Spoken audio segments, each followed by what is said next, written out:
My name's Eugene Martinez. I'm a native of San Francisco, Colorado. Um, First, it was called Jose Gregorio Creek because of my sixth great grandfather, who was the one that settled it first. We were isolated there for a long time, for many years. After the treaty and all that, we stayed there, and we were isolated, poor, isolated. So we used to hunt since we were kids for food for the table, for protein, and plant our own garden and raise our own livestock. Kept them in the mountains. We spent a lot of time in the mountains. The mountains was our playground. We spent most of our time that we weren't in school. We spent it in the mountains. The people never really pronounced it like land grant. It was just we took it for granted. It was our land, and we just used it. Simple as that. I don't think locally a lot of the people even thought otherwise, or that it was just theirs. It was their land, and they used it to survive. And that was it. We're talking about Carlos Beaubien, who was a French Canadian, came down. This was Mexican territory, all the way down from the Arkansas River, which is by Pueblo now, all the way south. And Carlos Beaubien was French Canadian, like I said, and he came down here and swore allegiance to the Mexican government, became a Mexican citizen, so that he could apply for a land grant, which he did, and which he did get one, which was the Marianda land grant on the other side of the summit. And then his buddy, Luis Lee, another French Canadian, came down, did likewise, and he got him and Carlos Beaubien's son, who was Narciso Beaubien.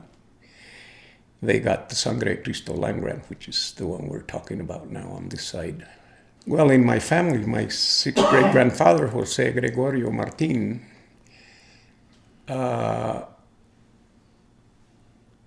apparently got along with the Native Americans because they never attacked him. He was up there 5 miles away from the nearest fort was in San Pablo.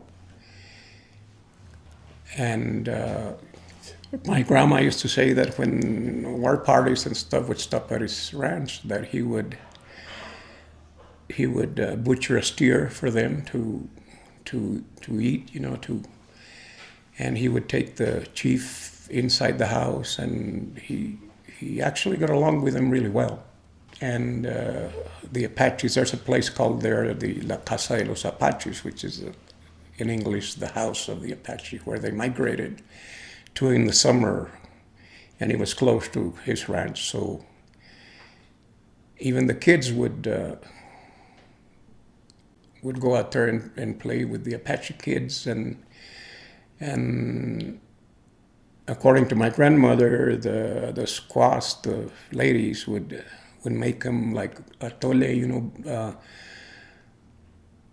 atole is like made out of blue corn for the kids, and they would play and they got along. So, and I'm sure the local people, when they came here, they learned a lot of things about the herbs and the medicines and stuff that the Native Americans had used for centuries.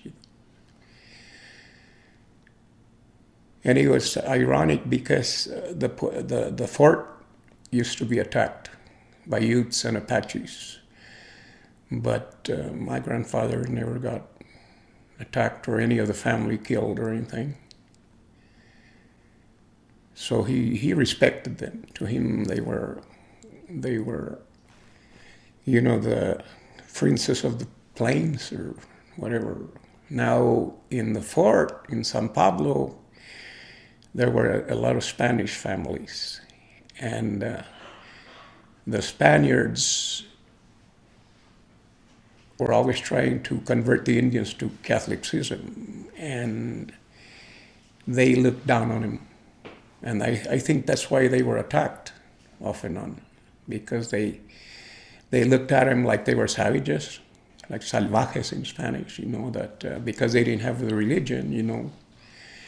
So that's why I believe that's why the fort was attacked, because my grandmother lived in the fort. My dad's mother, lived in the fort there. And they had adobe buildings the walls were like 3 foot wide, and they had rifle slots where they could, shoot through slots when they were attacked. And the Indians would, when they attacked the fort, they would take hostages. And they would take them with them, usually younger children. And then the Spanish would go after them and either bring the hostages back or bring hostages of their own, which is what happened with my great-grandmother on my dad's side. Was full-blood Apache. And she was one of those. She was captured by the Spanish when she was a teenager. And they raised her in the family, and when she was grown up, they married her into the family. La Sierra was important to all the people. That's how they survived. Their livestock, they put their livestock in the mountain. They lived off the game and fish from the mountains. It was survival to them.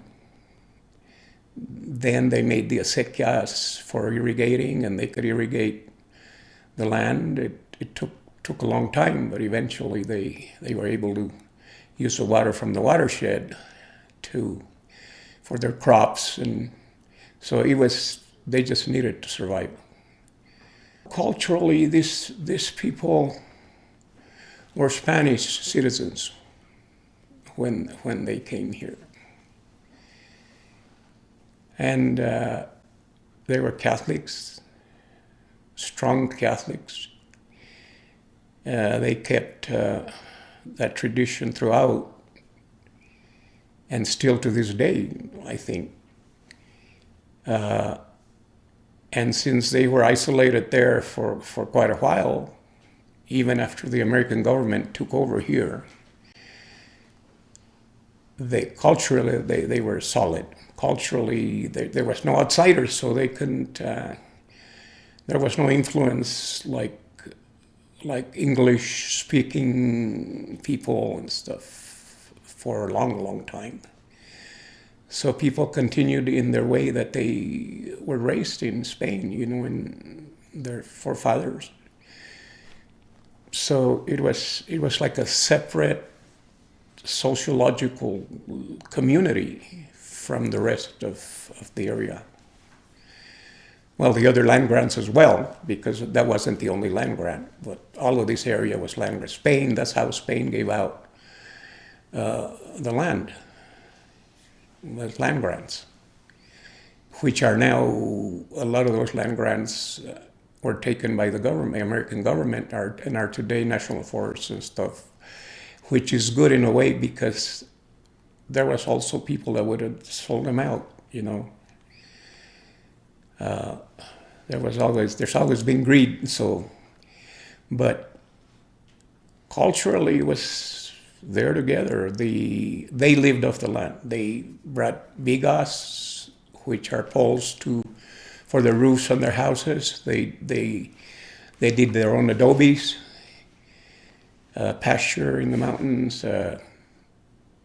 At one point, they even used to go and harvest grass up in the mountains, which is now the Bermejo Park, which is owned by Turner now in that area. There's still some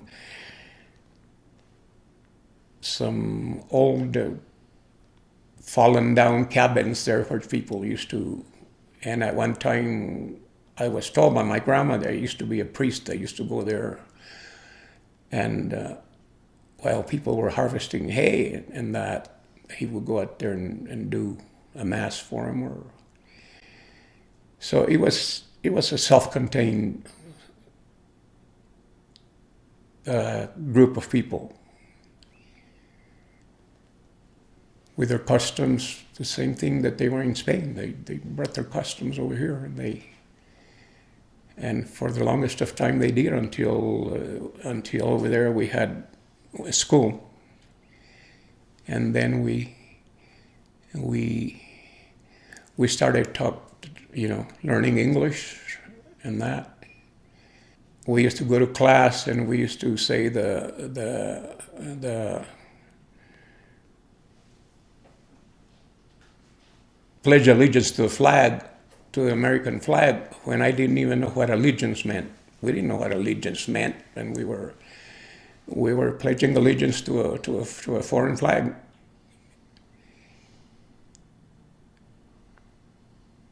So until then, people spoke very little English. And then later on, they changed the district here to San Luis, to the school here. So then we would come in the bus to school. And since there was, a mixture of white people and stuff from Mesitas and those places, this was later, right? And we all went to school together, and we started learning. Well, that transfer happened way before I was born and that, but and I don't think the people here were that aware of it that much. To them, the land was still theirs in their minds.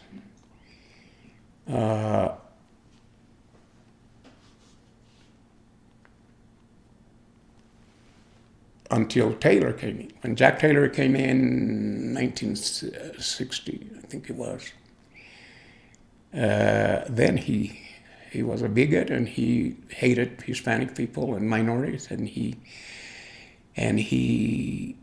had bought the land real cheap from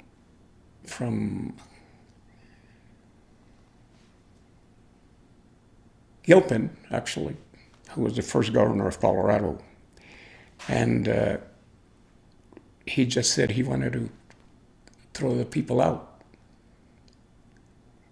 And he was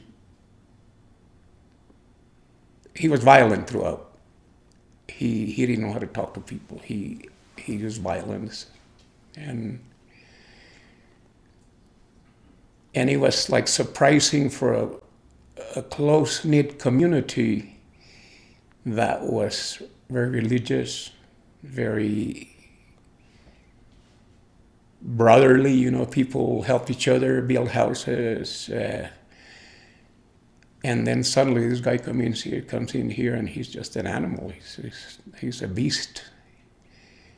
And it took the community quite a while to react to something like that.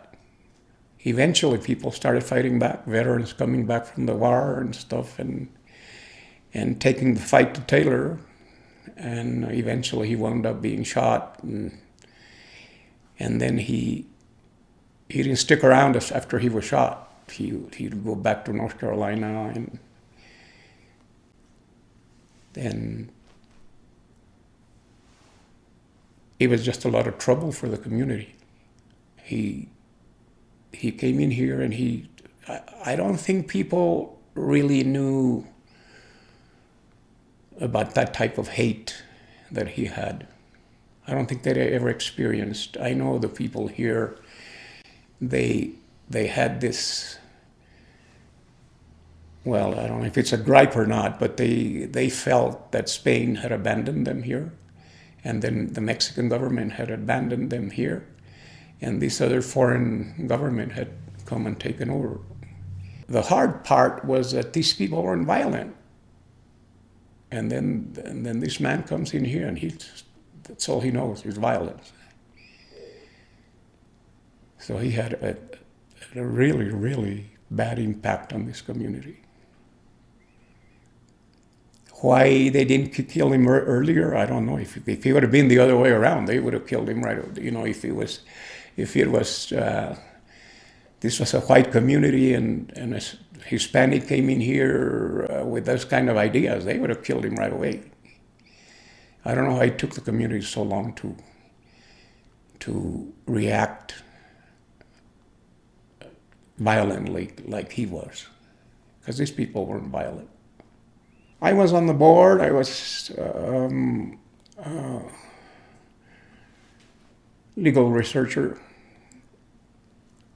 I was involved in different ways. I was there to, available whatever they needed me. Prior to that, we had already been dealing with Taylor. So by then, we were ready to respond to violence with violence. And I was glad that people were starting to get organized. Because I would say 80% of the people were afraid of him.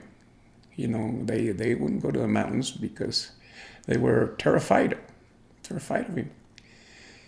But then the veterans, we started coming back from the horrors of war, and Taylor didn't mean anything to us. He was just another enemy.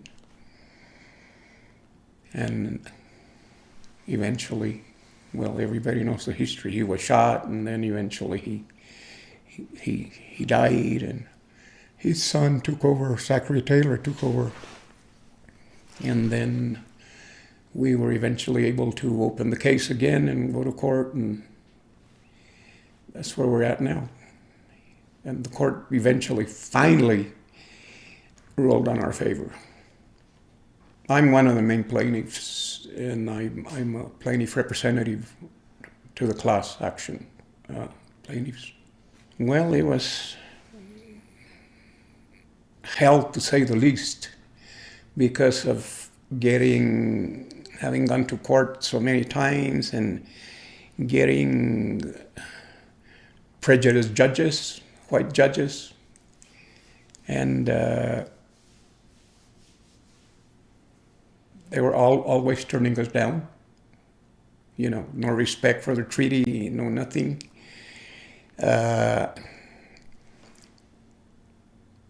When I testified in court, that we brought the court down here to the 12th Judicial District to San Luis, to Costilla County, the Judge Perricone,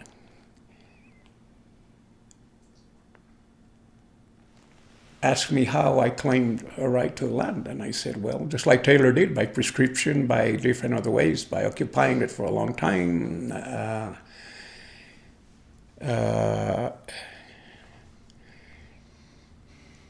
And then he asked me if the treaty, if I was claiming it under the Guadalupe Hidalgo Treaty, and I said, yeah, that too. And he said that in 1970-something that some court had done away with the treaty. And I couldn't understand that, because the treaty was an international treaty between two sovereign nations. So I said that I didn't think that one state of the belligerent nation could do away with an international treaty. So I knew that he was prejudiced right away, and we still fought the case, but he ruled against us, and he awarded Taylor close to $28,000 for court costs from us, which was pretty hard on us, because where we were going to get the money, 7 of us get the money from. Because he had the first thing he did when he came here, Judge Perricone, was that he did away with the class action. And he told our lawyers that the only way that that he was going to do away with the class action, and that if we wanted to file against Taylor, we had to do it individually. So I was one of the first ones that filed individually against Taylor. And prior to that, we had to do a title search on our property to see if it went all the way to, Carlos Bovian and that, which it did. All of these people here were here, I don't know, 100 years or more before Carlos Bovian ever came into the picture. Well, we had that court case here. We had brought it down to a 12 judicial district, so we thought we got a pretty good chance because it's in our county. But no, he ruled against us.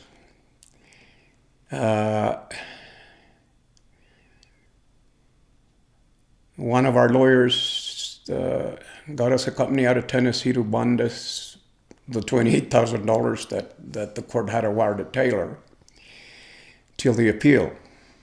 So we appealed, and we won the appeal. Judge Perricone was reversed, and everything that he had done was reversed, which did away with the $28,000 that he had, the judgment that he had done on Taylor's behalf. Then the ranch appealed. We went to the higher court. We won the appeal. After the second appeal, the court let us do a class action again, which was called Loato et al. V. Taylor. And then the ranch kept appealing, and we kept winning until it went to the Supreme Court. We went to the Supreme Court, and we won. We appealed to the United States Supreme Court. The United States Supreme Court upheld the state of Colorado Supreme Court decision. And that was good. The community was so happy when that happened. After so many years of struggle, so many years of them stealing our property, our livelihood, this was complete joy that day when the Supreme Court did the decision.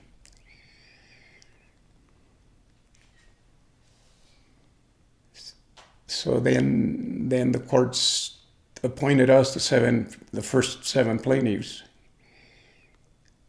as class representatives. We represent the plaintiffs. Yeah, this is a new owner that bought it 2 years ago. He's a young guy. James Harrison is his name. Really seems like a nice guy. They had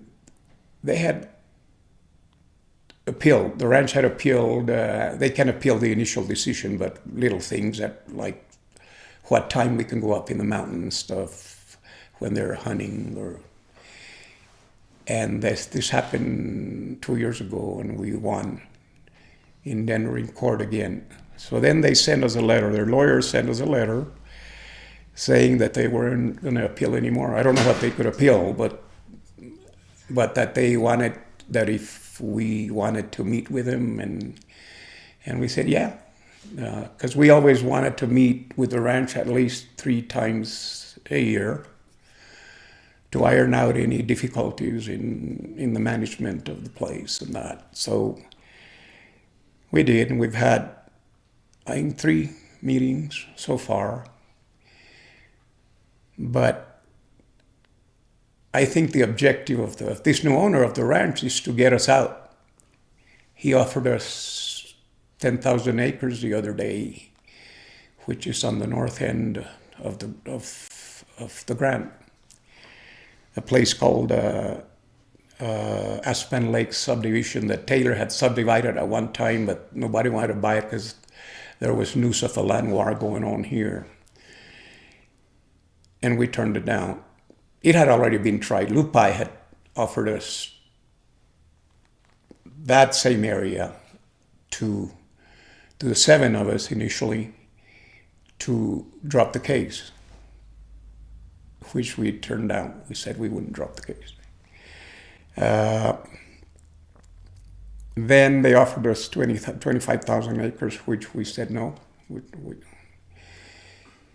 And so we wanted to go to court.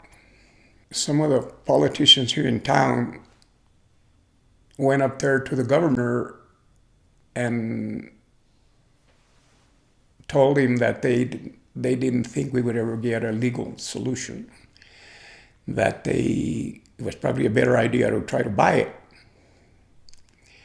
the ranch. The governor appointed Ken Salazar, who was later Secretary of Interior, a local person here from Manasa who's a lawyer. And they organized, they called it the Land Grant Commission. And for some reason, they felt that we would drop the case. The plaintiffs would drop the case and try another avenue, which was to try to get some money together and buy the place. But no, we had a meeting one time with Ken, and I had to tell him face to face that we were not going to drop the case on any condition. So they had already said that they were going to try to get money from different sources and that. And we said, no, we're going to go to court. And that's what we did. Then finally he just dismantled the Land Grant Commission, and we kind of pushed it out of the way, and we continued with the case. Although we were scared that we were going to lose, right? I mean, but we were going to go all the way, which we did. And the rest is history. The court, years ago,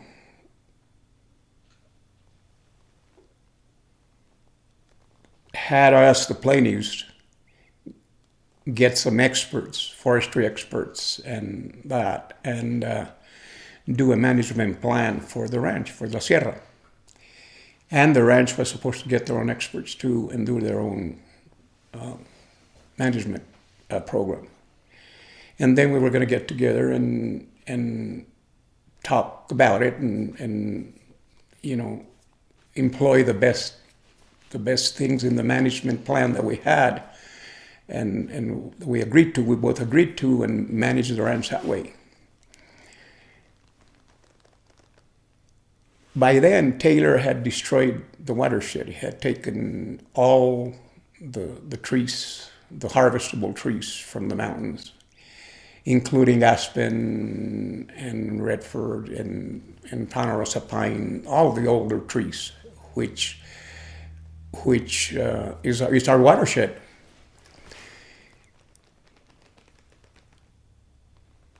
And the experts told us that he would take that mountain, given the damage that was left there, over 200 years for the mountain to heal itself.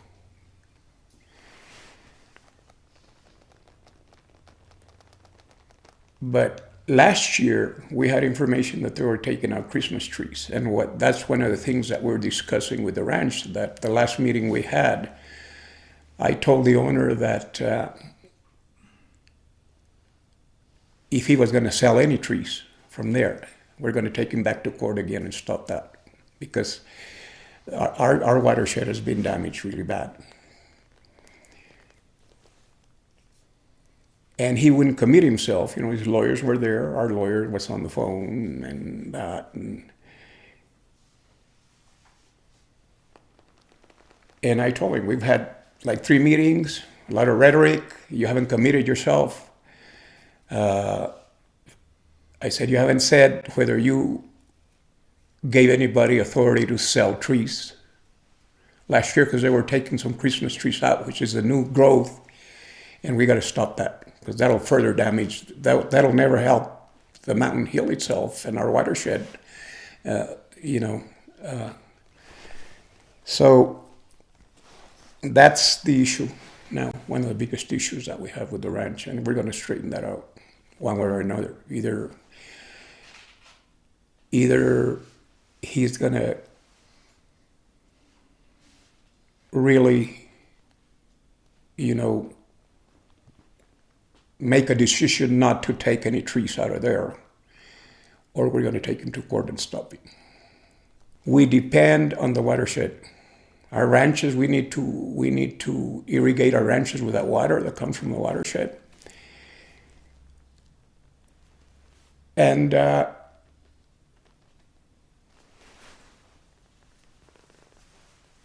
that's what I told him the last time that we had a meeting.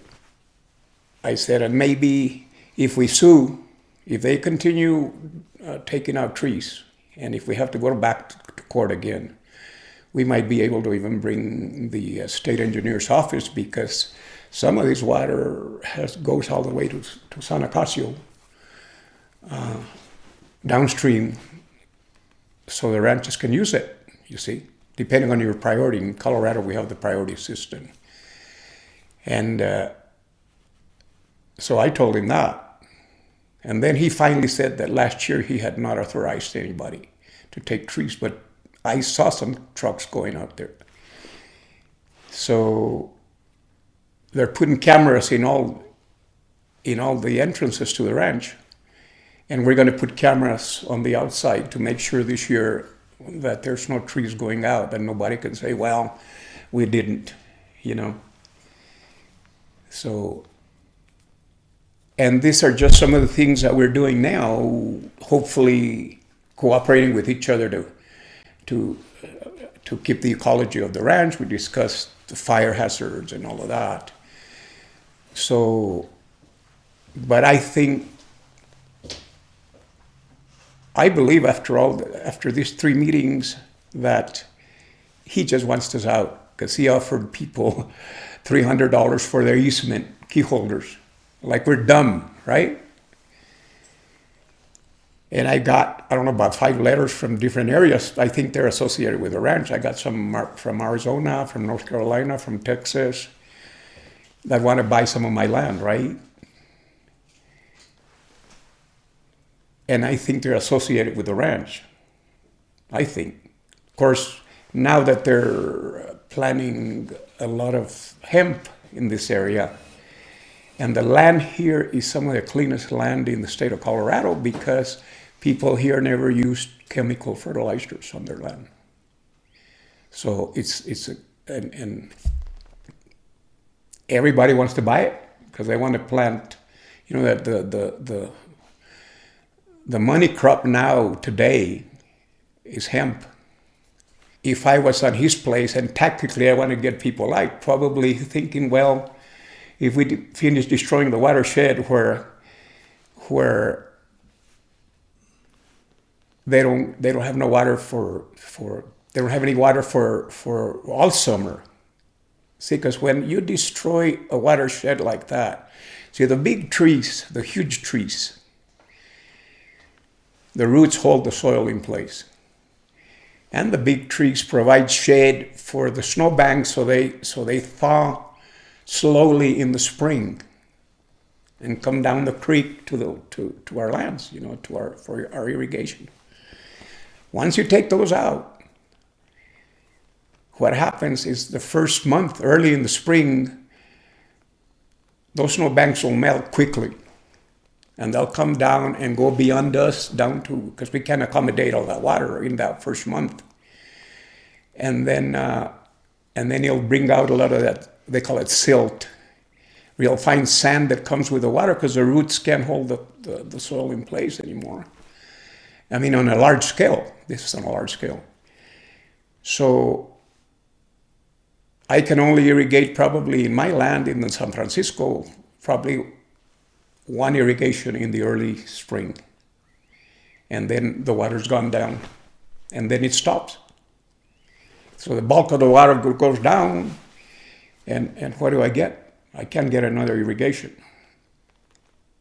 So, and most ranches depend on their irrigation for their cattle, because most of them, have cattle ranches. And so that's what we're guarding against. And it's going to take a long while to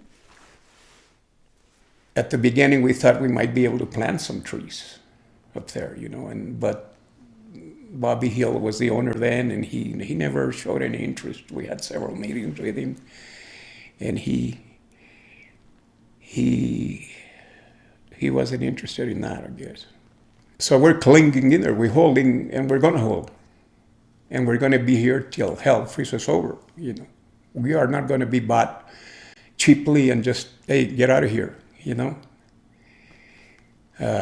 It's such an insult for them to offer $300 for your easement. They must think we're dumb. After fighting 40 years in the courts with prejudiced judges and all of that, and we're just going to give it away to them. And even these letters that I get from the, they do research in the computer at the county clerk's office and that. And they send me a letter saying, well, we'll give you this much for your plot of land, sign this paper, and we'll make, we'll do. And I feel like calling them and saying, you must really think I'm dumb. Who in the hell do you think you are, And I say, no. And a lot of my neighbors have gotten some of those letters too. See, yeah. So it didn't stop because we went to court and won.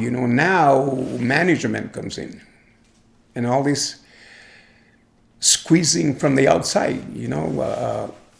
People are now trying to move out of the cities and want to settle somewhere and raise their own food, clean food. They're tired of that, what they call like factory beef, which is beef that is given hormones and all of that, so they can, in the feedlots, and then they take them to the, like Mumford, for example, in Greeley, that does the butchering and all of that, and then they put them out in the stores, and you're eating that, you see. I was reading the magazine that I get where, like Kansas and Nebraska, they've been using fertilizer for so long that it's gone into the creeks, it's damaged the water, and they even have it in their system. They tested I don't know how many people, and they have some of those chemicals in their system. So a lot of people now are trying to move away from the city to go out into places like this and establish a homestead and raise their own clean beef and all their food. And so we're here. We're fortunate in that way that we're still living a clean life. People are butchering. They're still butchering their own animals, and they're free grazed. They don't have no hormones, no nothing, and that's why they want to get us out, right? And another thing that we're guarding against now is, what if he decides to subdivide, right, some of the land? Costilla County is I think the county in Colorado that has the most subdivisions, has been subdivided the most, as you can see back here towards the Rio Grande, where there's nothing but sagebrush and that. And we are sitting on the best land there is. So we are going to stay here. And we are going to guard it and take care of it for our grandkids and their grandkids. And that's just the way it is. And the ranch has to understand that.